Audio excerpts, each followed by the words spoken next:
What's up, WWE Games Universe? This is Marcus the Hammer Stevenson coming live from our THQ headquarters for our live E3 gameplay demo stream. And sitting alongside me is WWE 12 Creative Director Corey Ledesma. Corey, how's it going, man? Good. So I don't have a nickname like you in Tank and Hammer. Right. Like that. I don't have my own nickname. Right. What would The Miz give you for a nickname, do you think? And then we also have Tank, who's manning the computer over there. He's got his own little rocket ship. He's going to be looking at your questions, taking questions throughout. What we're going to do first, though, is we're going to go through a gameplay demo of what we showed everyone at E3, and we see right now Alberto Del Rio versus Randy Orton, and we're going to play a full match. Corey's going to explain a lot of the things that are new in the game this year, and then after that, we're going to go head-to-head. But first and foremost, Corey, take it away, buddy. All right, so we're going to hop in. Ladies and gentlemen, please welcome Alberto Del Rio's personal ring announcer, Ricardo Rodriguez. This is the entrance everyone's been asking to be able to check out, so I want to be quiet and let you hear this.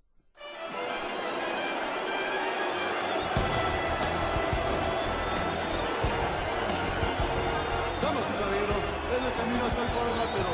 Él es el hombre que le mete el terror a los corazones de todos sus oponentes. Alberto Del Rio.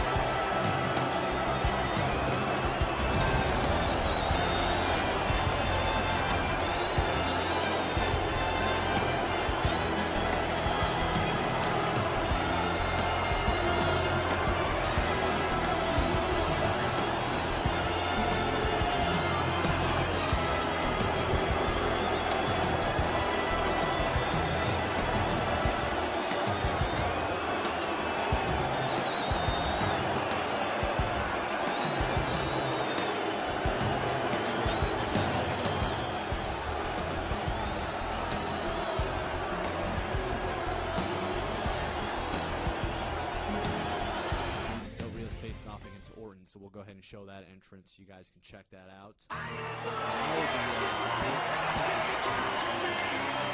And his opponent, from St. Louis, Missouri, weighing 245 pounds, is the World Heavyweight Champion, Randy Orton.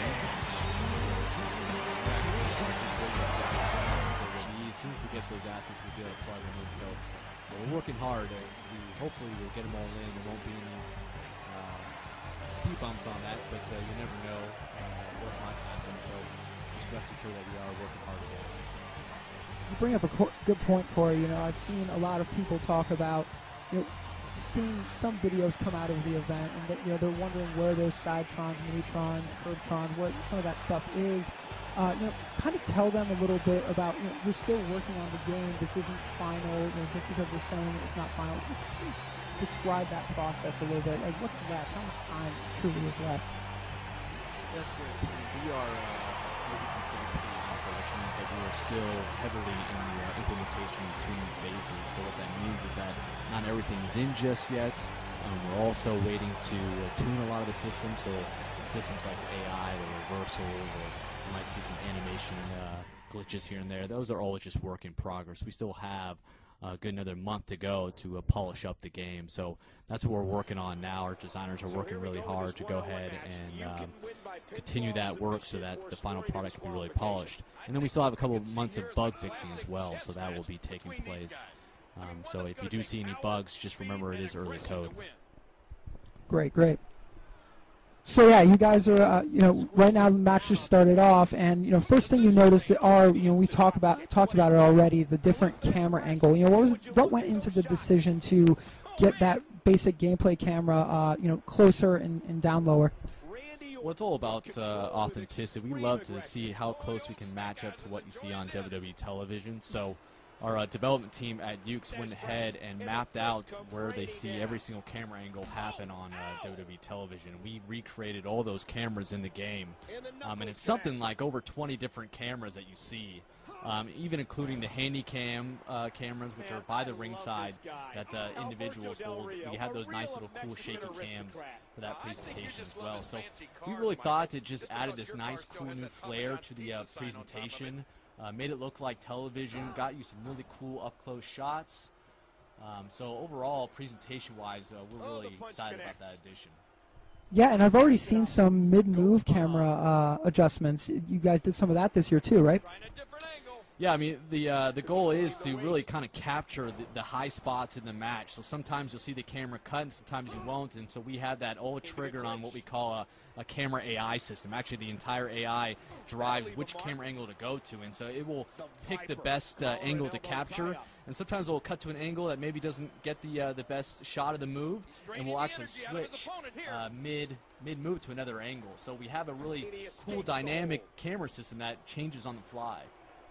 Right, and actually we just saw our new submission system in the game, and we call it the Breaking Point submission system. Tell us a little bit about that.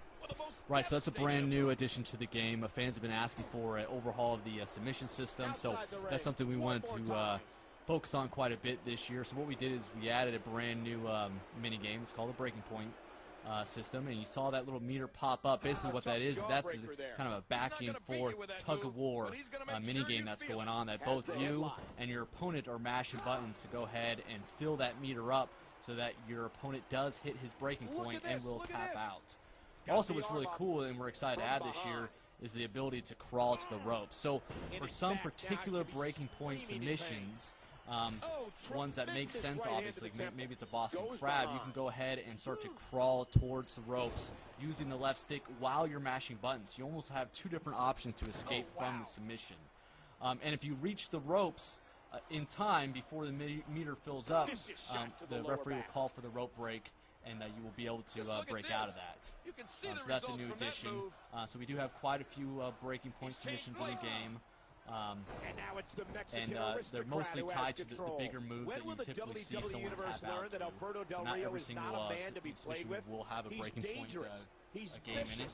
And he's more intelligent than we and like I mentioned before, you can't interrupt, a third party can't interrupt the move, the breaking point submission, and break that submission so that another person, like your tag team member, whoever it is, can come up and break that. That's great. And speaking of interruptible moves, a lot of our Day of Reckoning fans, from the previous past years, they were pretty excited to hear about interruptible moves for WWE 12. Tell us a little bit about the interruptible moves this year. Yeah, that's a new capability that we have with the Predator technology in our new animation engine, where basically we can now set breakout points in the animation. And what that basically means is that any time in the animation we can choose to allow that animation to be broken up by a third party or even interrupted by yourself. So let's say I'm in the process of getting up after I just did a move. We can give you control a lot sooner than before. So you didn't have to go all the way to finish the motions when you stood up. We actually give you control a little bit earlier so you can start walking around, you can start doing other moves, and it gives you a little bit more control and responsiveness in the animation engine. So that's a brand new capability with the technology, and something that's really going to change multiplayer matches, obviously, because of the nature of being able to interrupt all these moves. So you mentioned Predator technology. What is Predator technology? Because there is some confusion out there on we were talking about this big gameplay upgrade, and we've called it Predator technology. What is Predator technology? Predator technology is the name that we've come up with for basically this large overhaul that we did in the game, which is the new animation engine as well as the new renderer, and we kind of categorize that as Predator technology as one name to kind of simplify it. And of course, it's Predator because our cover athlete this year is Randy Orton, and so only fitting do we come up with a cool, intimidating name for our technology that fits Randy Orton. So that's where that kind of was born from. And it really just talks about kind of the attitude that we're going for this year, which is just kind of a fierce, strong, confident attitude, just because we really like what this new technology and engine brings to our game. As you saw, there was a little bug there on the screen, so those are the kind of things that we're talking about still being fixed in the game. So don't freak out if you see any of those. It's still very early. People have a Corey Set has a question about the crowd and announcers.